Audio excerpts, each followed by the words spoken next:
Ladies and gentlemen, welcome to the very rusty for me, Darrel Griffin and Anthony English for the first English and Englishman Show of 2020. Good afternoon, Anthony. This is amazing. This is just incredible. This is going to be wonderful. This is extraordinary.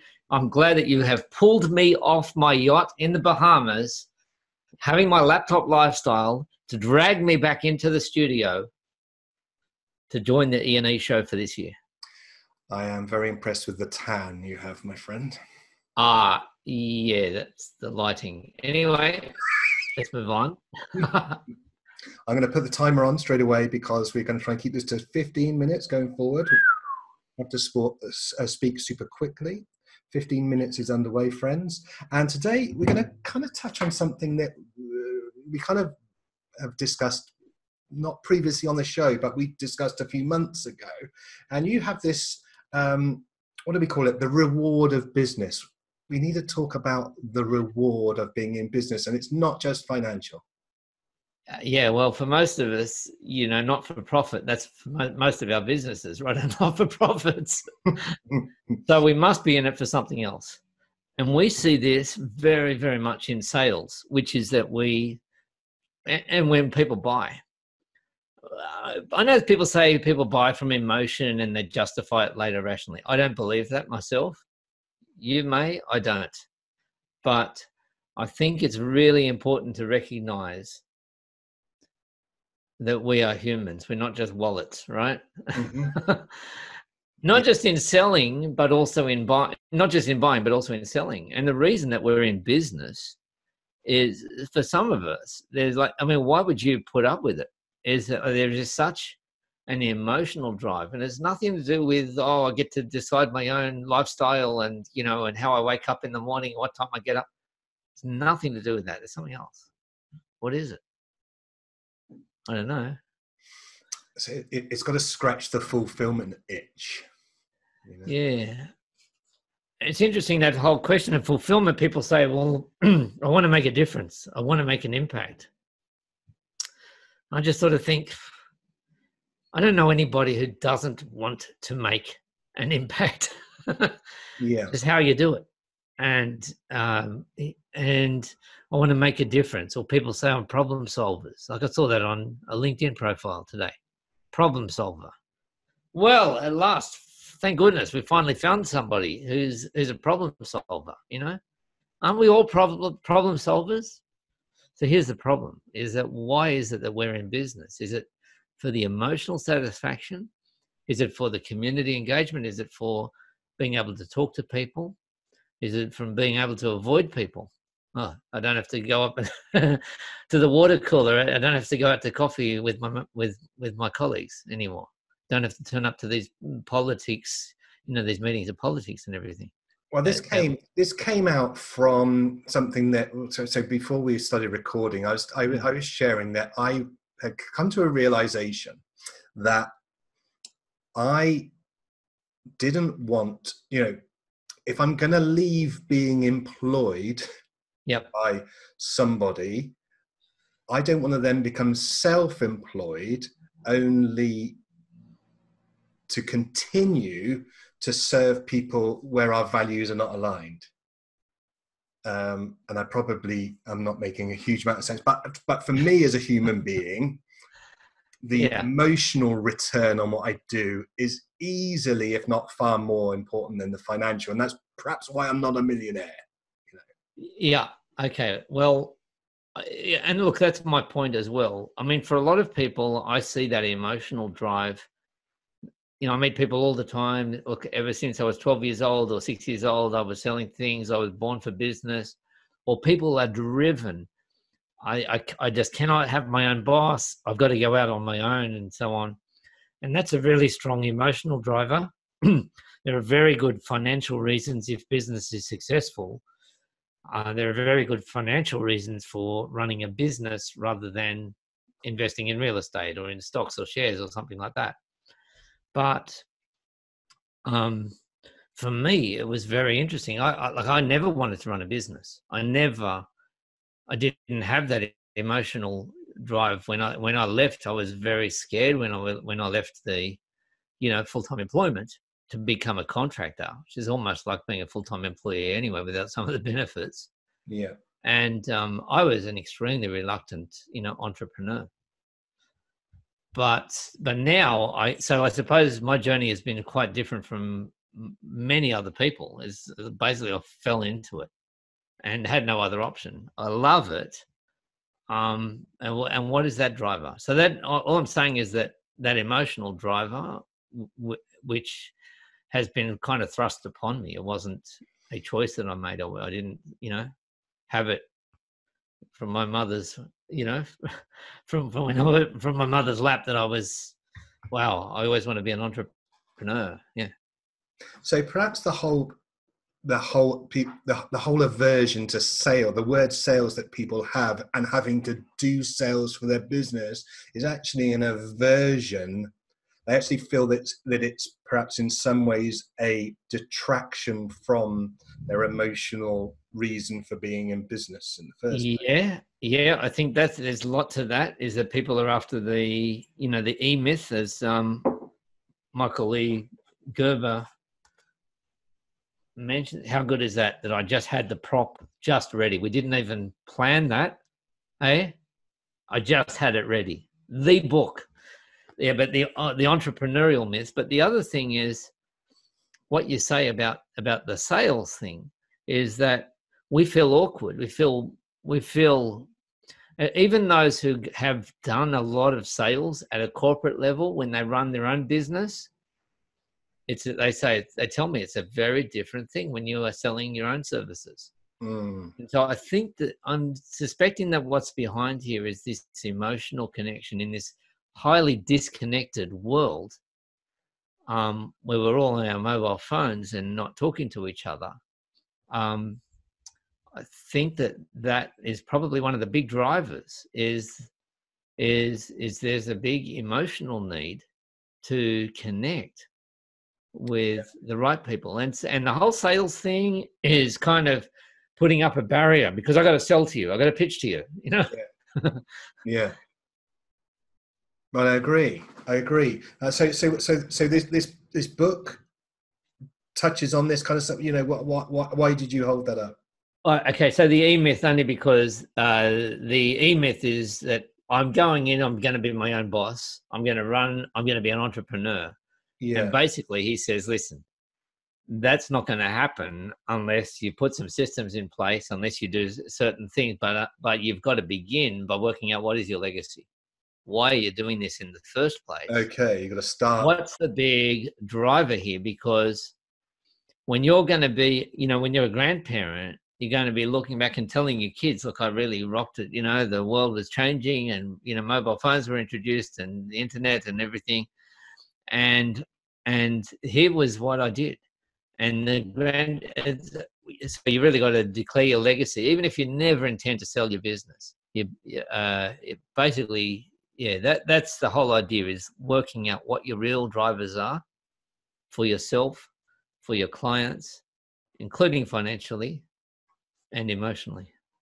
So to use a recently coined phrase, I've used it a little bit, even though it's a bit, you've got to kind of reverse engineer from this legacy position and say, okay, this is where I want to go, and reverse engineer. Well, when we say, we can talk about goal setting, but ultimately we don't know how long we're going to be here on this earth. Okay. And so each day in business and each day in life is, matters. But the whole idea here is like, yes, you can be planning to sell your business, but even if you don't, at some point you are going to exit your business. And so if you've got a bit of a roadmap, not just where you're running away from, we're in poverty, we've got to pay the bills, we've got to pay the rent or the mortgage, but where you're running to, then you've got a strategy. And then you can say, now I know where I am headed. These clients are not a good fit. Even if our principles align, and even if they've got money, they're not a good fit for me, because this is where I'm headed. And this is where the business is headed. Am I going to build a team? Am I going to do it on my own? Am I going to build systems? Am I going to do it all manually? And so it's really getting a sense of why, the big why. And then there's really 4 things that you want then. So you start with, okay, you can start with your big why. Why am I doing this? Simon Sinek thing. Yeah. But then you can draw a circle here if you want. Okay. And I'll do this verbally because some of the people listening to the podcast, okay, so they know what a circle is, right? Yeah. You know what a circle is, Darrel? Yes. Okay. So the top of the circle, think of a compass, okay? And so the top of the circle north is what? What is it that you're doing? Well, I'm a copywriter, or I'm a bookkeeper, I'm a graphic designer, I'm a business coach, whatever. What? And then the bottom one, well, okay, the when. So when do you really, okay, well, I need to get another 2 clients by this date. This is how much I'm charging. This is what the difference is that I'm going to make for them. Then on the right, so I've got north, south, east, and west. East, you've got who's going to do this? Is it just me? Have I got a team? Am I going to outsource? And then west on the left is how. Once you actually put that in place, it's really getting down into those emotional drivers. Why is this important? And that stops all of that scrambling where you're just sort of, what's the next tactic? What's the next? Well, hey, I heard Facebook is a good one. I heard that, LinkedIn Live or YouTube videos are the way to go. You should have a YouTube channel. Yeah. Or maybe networking events. Or maybe I should head into this market. Wow, I've heard this is good. Maybe I should write a book on Amazon. That's really interesting because people are not having a dig. I bet people. I make the comment that people say, "Oh, look at LinkedIn. This is the flavor of the month," and I say, "Well, and I say my response is, well, the circus is in town, Yeah, correct. and the circus is going to leave town. Yeah. You're going to follow the circus, or you're going to stay in town. Yeah, correct. And look, it's a great way of expressing it because, LinkedIn at the moment is the flavor of the month. I've got my own opinion on why that is. But one part of it, I think, is that it's such an old platform and such an old man's sort of platform that the cool kids are just not coming on because it's just such an appalling user interface. So those of us who've got the discipline, the patience to stick it out and, not to be able to put bold in our posts and not to change the fonts and and not to post more than one image in a post and all the rest and not being able to search for our messages, we're kind of saying, like people are going to come and people are going to go to LinkedIn, but like we are here for the long term, not for LinkedIn, but we're here to serve people. If LinkedIn is the tool, then great for the moment. Okay. But is that because we better understand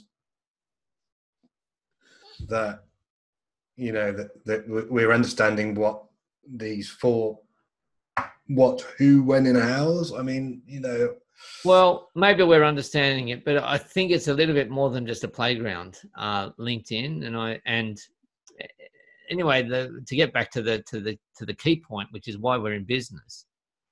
And each of us may have different motives. I mean, for all of us, it's pretty much going to be, first, I want to feed the family, right? Yeah. Yep. But there's another beast that needs to be fed, and it's not the algorithm.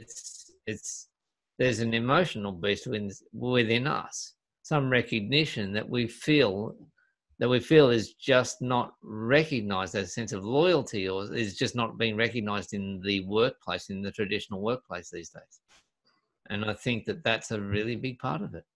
Yeah, I think that's on the whole, and I've spoken about this in some of my posts, that people just don't want to be commodities. Nobody wants to be a commodity. Yeah. And I think people either suck it up because they have to, which is a real horrible position to be in. You know, I cannot afford not to be a commodity in this business, even though I see it exactly for what it is. I've got a mortgage to pay, and blah blah blah, and I can't get out of it. That's a horrible trap to be in, and I empathize with that. So it's very interesting because just to come back within my coaching business, just lately I have noticed the women. Remember, I coach Rachel's, right? And the women called Rachel. They're not all called Rachel, of course, but they are coming to me after they've been burnt by that, or they've rejected that outright. And they have moved away from charging by the hour and being treated like a commodity and putting their services up on Upwork and so on. And they've just said, look, there's got to be something more. And that's the point that they come to me, which has just been wonderful, because I'm able to jump into the emotional side really, really quickly, because they've already been through it, you know? Yeah. We've unpacked some of this subject, and I'm sure we'll touch on it again. You know, both of us are very aware of the emotional return, I think, in what we do. So there we are. First show of the year, my friend. There we are. We're all done. We didn't have a single joke, did we?